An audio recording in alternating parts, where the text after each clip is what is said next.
Nouvel essai de voiture de course cette semaine et on n'essaye pas n'importe quoi, on essaye une monoplace et une monoplace moderne et ça me fait vraiment plaisir parce que ça fait très longtemps que j'ai pas roulé en monoplace moderne. On essaye une F3R dans le cadre des Ultimate Cup Series à Navarra. C'est une voiture qui roule dans ce championnat mais aussi qui est, on va dire, l'antichambre de l'FIA F3 et F2 qu'on retrouve En Marche des Grands Prix de Formule 1. Donc c'est vraiment la voiture par laquelle passent tous les jeunes pilotes en sortant du kart et en sortant de la F4 pour passer justement vers cette ascension vers la Formule 1. C'est une voiture vraiment clé du sport auto mondial en ce moment et ça fait vraiment plaisir de l'essayer avec le Graf Racing que vous avez peut-être vu au Mans ou en ELMS qui fait rouler ici ces monoplaces. Je vous propose qu'on aille les voir tout de suite dans le box. Donc alors, voyons de plus près cette F3R qu'on appelle aussi F3T 378. Voilà, F3T, à savoir si c'est turbo ou Tatus.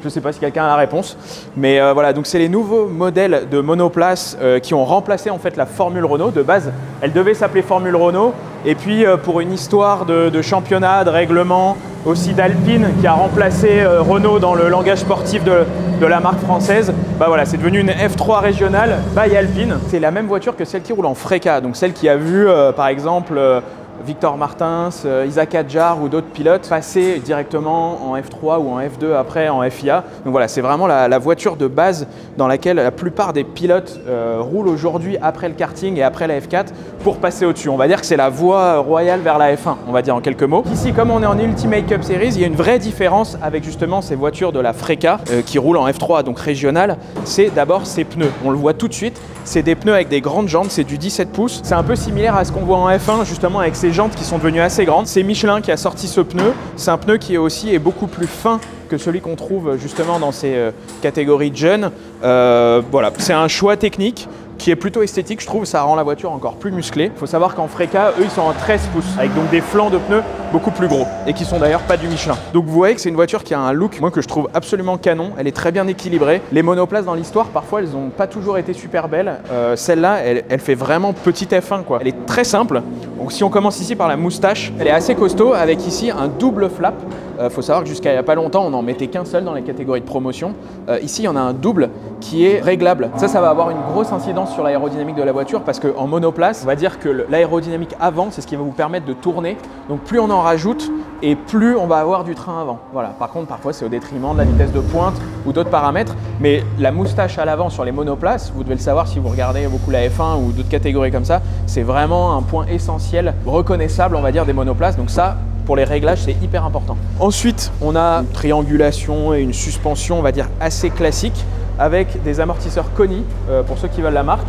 Ensuite, regardez, on a le halo comme en F1. Maintenant, toutes les monoplaces modernes ont obligatoirement un halo et c'est un élément de sécurité primordial et essentiel qui a sauvé pas mal de pilotes. Je ne sais pas trop ce que ça va donner en roulant parce que ça va être la première fois que je vais rouler avec un halo.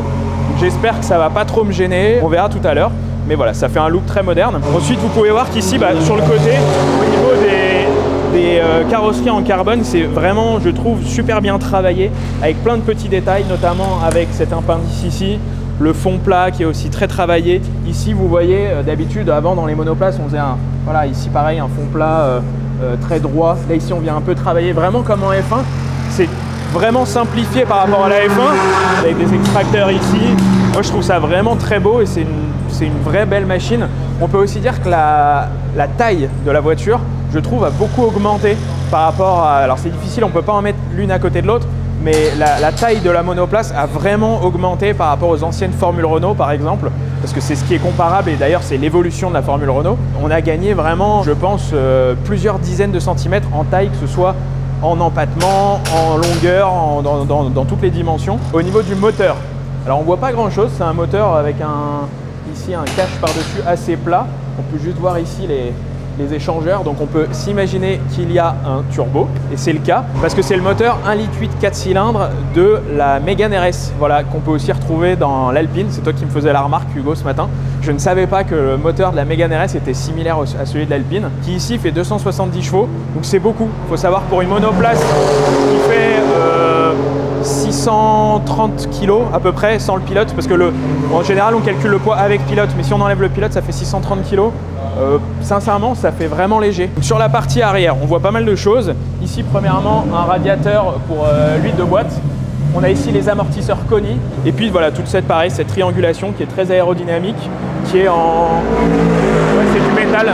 C'est du métal, mais ça va être un alliage assez léger. On a l'échappement, pour ceux qui se posent la question. Et cet aileron qui est assez imposant aussi, et qui, pareil, je trouve, reprend vraiment les formes de ce qu'on peut voir récemment en F1, puis 2020 à peu près. Et derrière, tout derrière, un énorme diffuseur qui est assez costaud. Et ça, pour le coup, sur ces monoplaces-là, je crois que c'est la première fois à ce niveau-là de championnat, c'est-à-dire, on va dire, à la 2e ou 3e échelon des monoplaces, d'avoir un extracteur derrière aussi imposant, tout en carbone, avec ici, pareil, Crashbox, etc., tout en carbone. Petit détail ici, par exemple, des petits tuyaux, si jamais vous en voyez sur d'autres voitures, c'est ce qui permet en fait de dégazer. Quand il y a trop de pression dans la voiture, il y a aussi des fluides qui peuvent sortir. Ça permet, voilà, ça ne coule pas dans la voiture parce que ça rendrait le truc vraiment dégueulasse déjà, de 1, pour nettoyer c'est galère dans ces voitures. Et puis de 2, ça peut graisser des choses qui n'ont pas besoin d'être graissées, ça peut mettre la voiture pas au top. Donc on met plein de petits tuyaux comme ça qui sortent tous derrière. Donc par contre, celui qui est derrière, il se prend des trucs, mais tant pis, c'est pas grave, c'est pas notre problème. Et avant de passer sur la partie intérieure, première chose, il faut pouvoir rentrer à l'intérieur de l'habitacle et on va du coup enlever cette minerve qu'on appelle aussi en anglais headrest, qui veut dire repose-tête en gros, mais qui a deux fonctions. La première, c'est tout simplement venir appuyer sa tête et d'être calé. Mais aussi, voilà, en termes de sécurité, si la voiture fait un tonneau ou autre, on est vraiment calé. Je vais voir tout à l'heure, mais je pense qu'une fois qu'on est dedans, on ne bouge plus. Donc voilà, avec des petites goupilles ici. Vous le voyez parfois, les pilotes de F1, ils sont énervés, ils jettent ce truc. Bah, c'est cette partie-là et c'est en mousse un peu dure. Donc on va la poser par là. Donc ensuite, je vais enlever ce volant. Donc pour me faufiler à l'intérieur de la voiture, ce qui est bien, c'est qu'on peut s'appuyer, et ça sert à ça aussi le halo. Hop. On peut s'appuyer ici et on se faufile à l'intérieur. Donc là, j'ai un siège qui a été ajusté avant pour moi parce que vous l'avez vu dans l'épisode de la Fenio, si on est mal installé, ça peut vraiment être une galère. Et là, pour le coup, je suis hyper calé dans la voiture. Donc ça, c'est assez top. Pour l'intérieur, c'est parti. Il y a plein de petites choses à vous montrer. Et on fera le volant juste après en dehors parce qu'on le verra bien dans les mains, c'est encore mieux. Donc pour l'intérieur, on va faire de gauche à droite, ça va être plus simple parce qu'il y a plein de petites choses à voir, plein de petits détails. Alors ici déjà on a des branchements, ça va permettre à l'ingénieur de venir tout de suite se brancher dans la voiture et de récupérer des datas pour tout de suite faire des débriefs, etc. Ici ensuite on a le Master On, c'est ce qui va nous permettre de mettre tout le contact dans la voiture, d'avoir toutes les lumières qui s'allument et d'avoir de l'électricité. On a une sorte de petite pipette là ici. En fait tout simplement c'est une sortie d'extincteur, donc c'est pas un bouton. Ça peut rester comme ça tout sec, ça me va bien. On a ensuite un bouton jaune. Il sert par exemple aux ingénieurs ou aux mécaniciens à démarrer la voiture quand je suis à l'intérieur et que je suis bien harnaché, qu'il faut partir, je sais pas, ou que eux ont besoin de faire quelque chose sur la voiture. Voilà, c'est un autre moyen de démarrer la voiture sans volant. Ensuite on a le bouton d'extincteur, ça on n'y touche pas. Donc ici on a une plaque, vous voyez qu'on a dans beaucoup de voitures de course avec marqué Tatus, donc c'est le fabricant du châssis, Made in Italy. C'est un châssis italien, modèle F3 T318, donc c'est bien ce qu'on a dit tout à l'heure, je me suis pas trompé, j'ai bien révisé. Elle a été faite en 2020 et châssis numéro 144 avec les petits autocollants FFSA, on est habitué maintenant. Ensuite l'emplacement du volant, on verra ça tout à l'heure. Vous pouvez voir ceux qui sont un peu techniciens qu'il y a une prise ici, donc c'est les fiches qui vont permettre quand on met le volant d'avoir justement tous les datas qui viennent sur le volant et c'est une sorte de prise pour le volant. Donc pour ceux qui se posent la question, vous voyez il n'y a pas de prise, il n'y a pas de câble, tout vient à travers cette colonne dans cette petite prise qui est intégrée. Ensuite ici on a le plan du circuit, alors ici c'est pas le bon circuit mais c'est pas grave parce que moi je suis juste là pour faire un essai. Ici c'est Paul Ricard mais d'habitude on met voilà, le petit plan du circuit. Ça permet si on a un problème ou si on veut par exemple à l'ingénieur donner un endroit où on veut faire une modif ou autre, avoir les noms des virages en numéro, etc. Les secteurs aussi. Ensuite, ici, le répartiteur de frein qu'on a dans toutes les voitures, mais qui est parfois mis un peu différemment. Là, ici, il est assez facile d'accès. Voilà, on peut le régler en roulant. Il suffit de tourner à gauche pour aller vers l'avant, à droite vers l'arrière. Et ici, un dernier petit boîtier AIM qui va permettre de gérer tout ce qui est caméra on-board de la voiture pour faire les débriefs. Tout ce boîtier, il est mis là-dedans avec une partie du faisceau, etc. Je pense qu'on a fait à peu près le tour. Et ensuite, je vous propose qu'on parle de ce volant, mais je vais le faire dehors parce qu'on voit beaucoup mieux. Regardez ce volant, bon, vous voyez que ça ressemble pas mal à un volant typé un peu F1, hein. Clairement, on est sur le même genre de forme, etc. Alors première chose, moi qui m'a marqué quand je l'ai pris entre les mains, c'est qu'il y a du tape ici. Ce qu'on peut retrouver sur des raquettes de sport de raquettes, donc tennis, badminton, tout ça. C'est Yonex en plus, donc c'est vraiment issu de ce type de sport. Ça va permettre d'épaissir en fait le volant et on le retrouve sur beaucoup de monoplaces. En F1, je ne crois pas qu'ils en mettent trop, mais sur toutes les monoplaces, même jusqu'en F2, ils mettent comme ça du tape autour du volant, justement pour l'épaissir, avoir une meilleure prise en main. Donc ensuite, le volant, il y a plusieurs boutons. Ici, on a le fameux pit limiter qu'on retrouve sur la plupart des voitures. Ici, un marque. Vous vous souvenez du marque? C'était nul. Ici, on a un marque. Vous vous souvenez du marque dans la Porsche? Ça permet justement, quand on a un problème ou autre, quand on roule, de faire une note dans les datas. Ensuite, ici, on a le bouton Rain. Ça va permettre d'allumer tout simplement le feu de pluie derrière. Voilà, ça ne change pas d'autre chose, mais c'est important. Quand il se met à beaucoup pleuvoir, on peut devenir invisible. Vu qu'il n'y a pas de phare en fait sur une monoplace, ça va permettre d'être visible derrière par les autres. Donc c'est quand même au niveau sécurité assez important. Ici, Reverse, ça va permettre de passer la marche arrière. On remet au neutre avec les deux palettes, on passe la marche arrière. Ici, Com, c'est pour la radio. Ici, Acknowledge, c'est pour enlever les erreurs qu'on peut avoir sur le petit écran qui va être ici. Page, donc ça va permettre de passer plusieurs pages dans la voiture si besoin pour aller dans les menus. Et ici, Start pour démarrer, qui sert à la même chose que le bouton qu'on a vu à l'intérieur. Allez, il est temps de monter dans cette F3R. Allez, hop.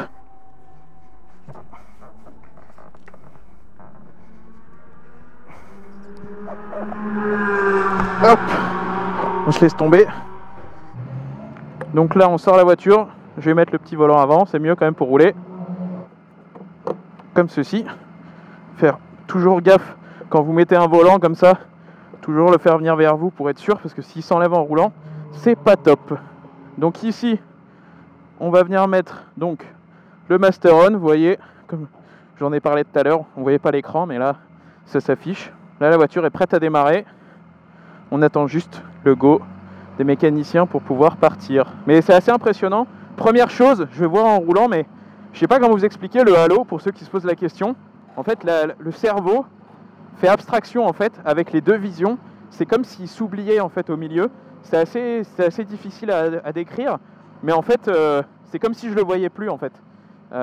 Si je ferme un œil ou si je ferme l'autre, je le vois, mais avec les deux yeux, il disparaît presque quoi. En tout cas, le cerveau fait abstraction de ça et ça me cache absolument pas la vision. Voilà. Donc pour ceux qui se posent la question, les halos, moi ça me gêne pas du tout. En tout cas, de ce que je vois là, ça me gêne pas du tout. Allez, voilà, il y a le feu vert, donc je vais pouvoir m'élancer. Donc je démarre ici.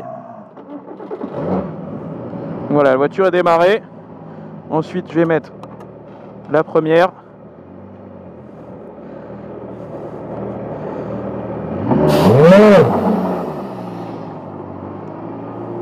Et je vais aller me mettre au bout.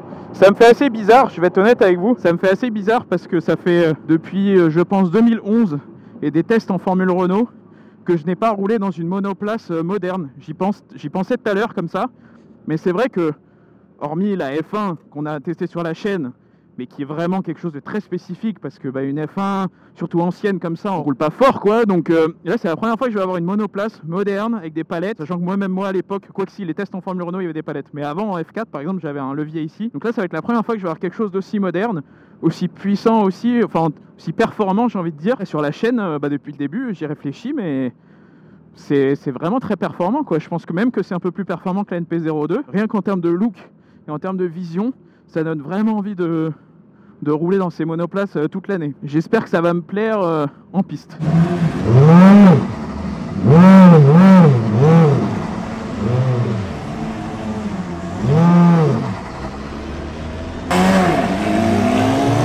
Je m'élance doucement. Je vais essayer de vous parler un petit peu. Si jamais le vent est trop puissant, trop violent, je vais rouler et ensuite je vous ferai un débrief. Voilà, mais ce que je peux vous dire déjà, la vision, j'ai l'impression d'être dans une petite F1.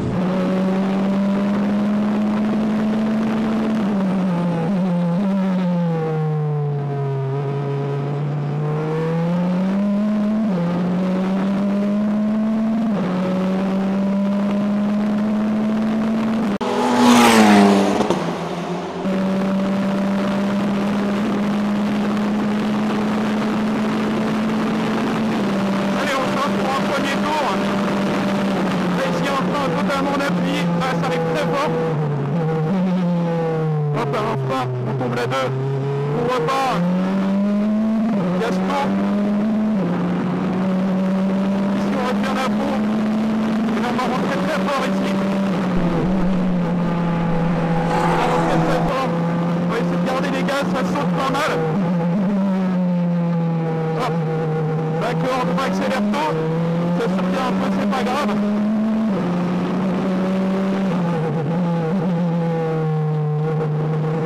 Allez, là on sort bien large. C'est impressionnant à quel point ces monoplaces acceptent beaucoup plus les vibrations qu'avant.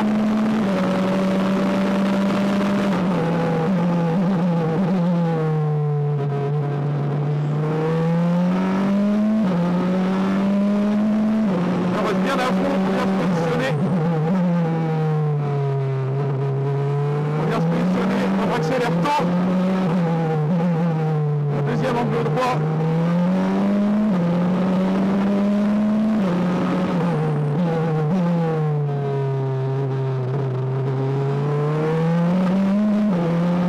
Le dernier à fond. À fond. Sans monter, hop, on va dire premier tard. On sort large. Et là, on dans le bidon.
C'est que je trouve cette F3R beaucoup plus confortable que ce que j'ai pu connaître avant en monoplace. Moi avant c'était des voitures beaucoup plus dures et beaucoup plus ouais, c'était des vrais planches à pain quoi. La moindre erreur c'était éliminatoire. Celle-là je les trouve plus souples que ce qu'on avait avant. Vous savez ce que ça m'a rappelé? Ça m'a rappelé la NP02. En vrai c'est une NP02 avec pas de toit, une moustache à l'avant, un aileron de monoplace à l'arrière, mais c'est presque un proto en fait. Et c'est très plaisant. Le turbo est facile à gérer, clairement. J'ai pas eu de problème. Je pensais que ça serait plus violent que ça, c'est assez linéaire. Et c'est franchement... ça m'a réconcilié avec la monoplace, j'ai adoré. Évidemment, on a toujours envie de tirer un peu plus, d'aller un peu plus aux limites. J'ai adoré rouler cette F3R.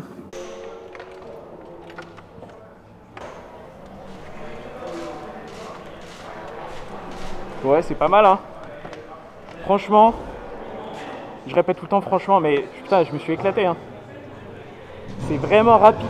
C'est vraiment rapide là quand tu arrives au bout là-bas, là, dans le double droit là. Waouh. Ça saute vraiment à la gueule. Mais pourtant, elle m'a pas piégé, tu vois. C'est vraiment plaisant. Sincèrement, c'est très rapide. Je comprends que les jeunes qui sortent du kart et qui vont rouler en F4 et surtout dans celle-là, dans CF3, prennent du plaisir de dingue parce que ça passe très fort quoi. Et moi le premier sentiment qui m'est venu, tu te rappelles Hugo, ce matin je t'ai dit ça fait longtemps que j'ai pas roulé en monoplace, je sais pas trop ce que ça va donner, etc. Et là je me suis pas fait peur quoi. J'ai attaqué, j'aurais pu plus attaquer forcément, mais dans ces essais on essaye quand même d'être un peu réglo. On essaye d'être réglo avec les teams qui nous invitent et voilà, avec les voitures qu'on nous prête, parce que je suis pas là pour prouver des performances. Mais voilà quoi, elle faisait tout ce que je lui demandais de faire. Je rentrais hyper fort, elle acceptait, etc. Même le freinage n'est pas difficile, je crois même pas avoir bloqué une seule fois, peut-être une fois ou deux, mais pas plus. Non, franchement, une belle découverte. Au final, j'avais jamais roulé de monoplace comme ça, aussi performante, c'est ce que je disais là en partant vers la sortie de pit lane.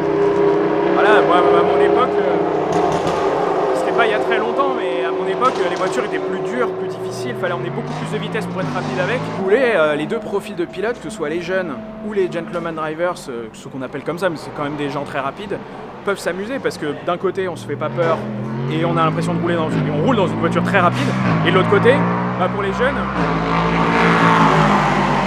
ils peuvent se préparer pour les catégories supérieures et sincèrement, je vois pas ce que ça a envié à des F4 ou des choses comme ça. Donc non, franchement, belle découverte. Je pars un peu dans tous les sens là, mais vraiment, j'ai adoré quoi. Je m'attendais depuis le début des essais de la chaîne, je m'attends toujours à quelque chose et on est toujours à peu près dans la target de ce que j'attends. Là, on est vraiment sur autre chose. On est sur quelque chose de plus facile à rouler, beaucoup plus plaisant. On est bien assis, voilà.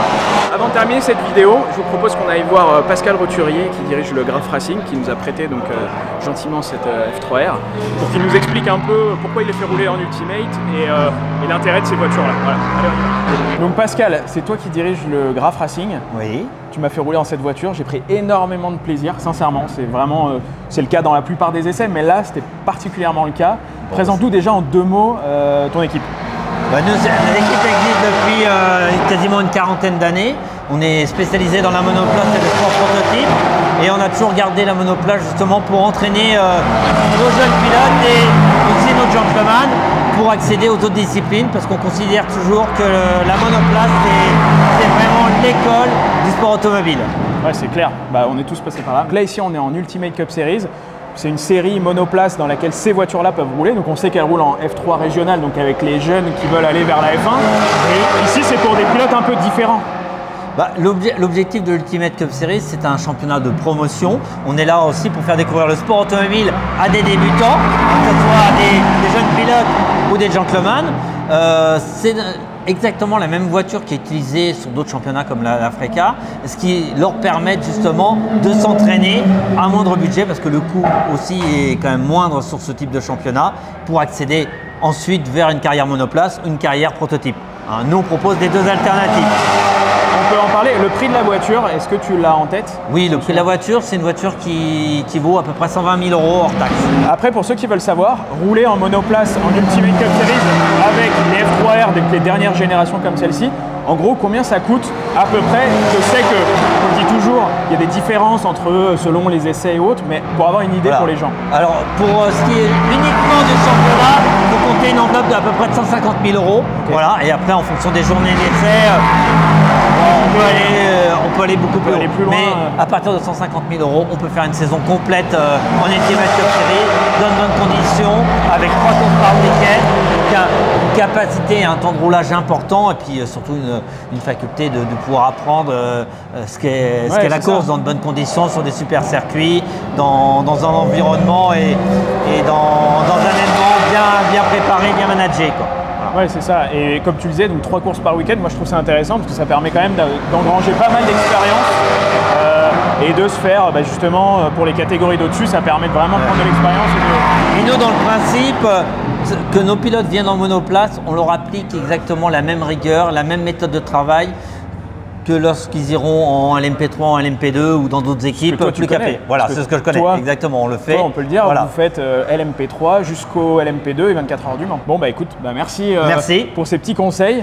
Et puis à bientôt. Ouais, ça marche. Et voilà, on en a terminé avec cet essai de F3R. Je ne sais pas si vous avez apprécié. Moi, j'ai tout simplement adoré rouler en monoplace, dans ces monoplaces modernes. Je me mets un peu à la place des jeunes pilotes qui veulent évoluer et qui veulent aller chercher le Graal, d'aller plus loin en F2, F3, tout ça. C'est vraiment une voiture qui permet sincèrement de beaucoup progresser, que ce soit pour aller plus loin en monoplace ou pour passer en prototype, en GT ou autre. C'est une vraie bonne base de travail et je peux vous assurer que si vous êtes rapide là-dessus, vous êtes rapide sur n'importe quoi. Donc voilà, pour moi ça a été un grand plaisir de tester cette voiture, c'est sincère. Donc n'oubliez pas de liker, de vous abonner, c'est vraiment important. On est en train de vous dégoter des sujets toujours plus incroyables, là vous l'avez vu ces dernières semaines, on ne vous a pas menti. Abonnez-vous, suivez, likez et dites-nous si vous avez aimé. Ciao!